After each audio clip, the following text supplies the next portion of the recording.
So this is for assessment centers. So just very quickly, can I make this bigger, bigger, bigger? Okay, cool. So what's the data?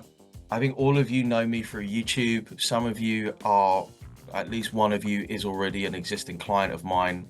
So I don't need to go through the whole rigmarole. But basically, when it comes specifically to assessment centers, from 2013 to 2018, I had held weekly sessions face to face with candidates.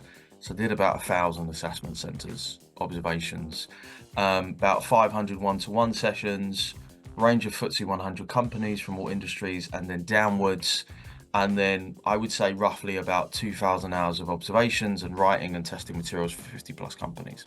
So that's just for me to say, it's cool, it's gonna be okay. Nice. So the next thing to kind of get onto is assumptions. So here's the general assumptions that people will make. They're better than you, they're more qualified than you, they're more confident than you, they're smarter than you, or they're faster than you, right? And the fears that you will have is, what if I don't get the chance to speak? What if I make a mistake? What if I look stupid? What if I miss my chance? Or what if this is the only opportunity I get? So all of these fears speak of lack. Because you've got here, you will inevitably get here again. So one thing I'll say is,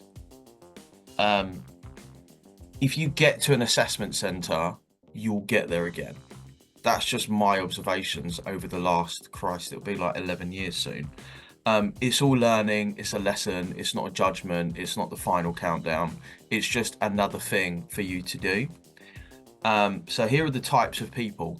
There are 5 types of people in my observations. You get the overconfident one, the anxious one, the mute one, the hope and see one, and the prepared one, right?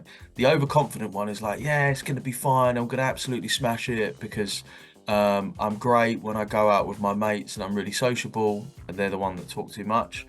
The anxious one is like, what if this person says this, and what if this person does this, and what if I turn up and everybody explodes on the day? The mute one is just the one that doesn't speak. The hope and see one is just to kind of shrug their shoulders. I guess it will be fine.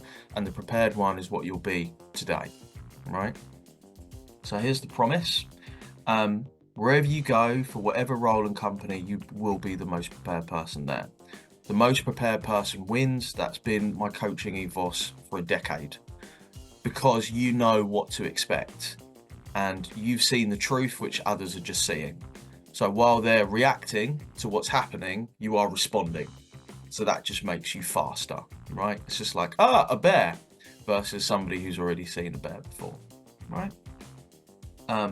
So here's a caveat. There's no substitute for practice. So this is not a get rich quick scheme, or I spent 3 hours with Mike and I gave him some money, so therefore I should pass everything. It's just for me to teach you what to do and to give you some insights and observations. Take what you learn here, practice with the things that I give you, and repeat. Learn how, do, review, repeat. That's it, all right?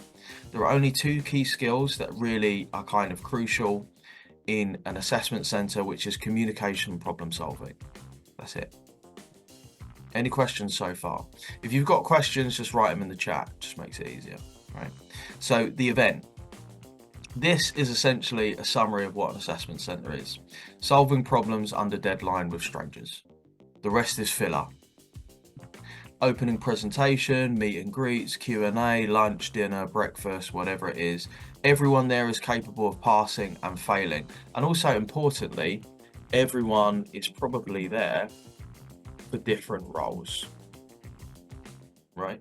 So a lot of people, they're like, oh my God, am I going to be competing with 600 different auditors? No, you could be competing with somebody who's there for spring week, for internship, for an MBA position, for a completely different role. They are not your competition. This is a really important thing to recognize. People that are left, there's about 2 to 5% that are left of the original 100 who applied for the job initially.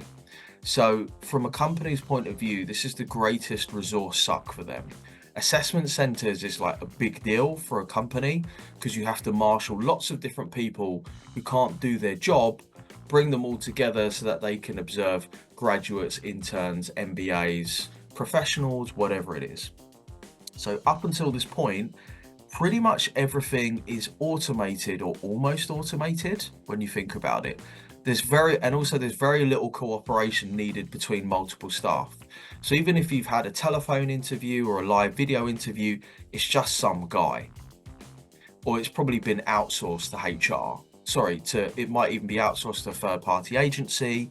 It might be a HR person, but it doesn't require a huge amount of resources. So the fact that you are there means that you are technically competent to do the job. So to address people's concerns, they're like, oh my God, how can I demonstrate that I'm technically competent? You already are. I will explain this in slightly more detail later on, right? So if you're thinking, do I have the skills and experience required to do the job? Yeah, because otherwise you wouldn't be here, right? Less than 1% of assessment centers will have more than 3 exercises. It's very rare because it's super time consuming in terms of coordination of resources. You wouldn't think that yourself because you're just going there. But for the event organizer and somebody who's organized many, many assessment centers, trying to fit more than 3 exercises into 3 hours is quite fiddly. It's quite difficult, right? And there's 7 of you. Imagine if there was 70 of you. Or if you're in Asia, if there's a super day and there's 700 of you, right? It's just a pain. Majority have 2 to 3. Some may have 1. Boutiques are a bit like that. Small firms, VCs, wealth management, investment consult, like just a little kind of big exercise, like a case study, a written exercise, a one-to-one thing. So meet and greets and lunch are just that. They're just meet and greets and lunch. People are like, how can I make a great impression? Well, I mean, don't look like you want to jump off a bridge. That would be a good place to start. Smile, just be like a normal human being. Like, look interested in what's going on. So a lot of people, particularly post-COVID, are quite introverted. COVID like just smashed people's mental health, right? So you're like, well, why don't you go out and socialize? Because you locked me in a room for 18 months and I couldn't socialize, right? So particularly young people, when they're coming out, they're like, how do I look more confident? How do I feel more? You possess that within you, but obviously it removed a lot of your confidence. People completed their degrees in COVID and they couldn't really speak to any, like they couldn't touch someone else, right? Not in a weird way. I'm not making this strange on a Saturday morning. So you're always being observed. So you're not being assessed, but you are always being observed. So if you look bored, pissed off, just like, oh my God, why am I here? And this is something really interesting to think about, actually, which is you're applying to go and work at a job from 9 to 5, 5 days a week, 40 hours, right? If you can't maintain a level of intensity and energy for 3 to 6 hours, how are you going to do the job? Right? That's something I always say to people. If you have to, like, if you find yourself, and I'm going to talk a little bit about the biomechanics of the day before and the morning of, just to make sure you have maximum energy, but it's just something to think about, right? So if you're like, oh, I'm really tired of smiling, get over it. You want the job, right? So just look interested, look engaged, don't look bored.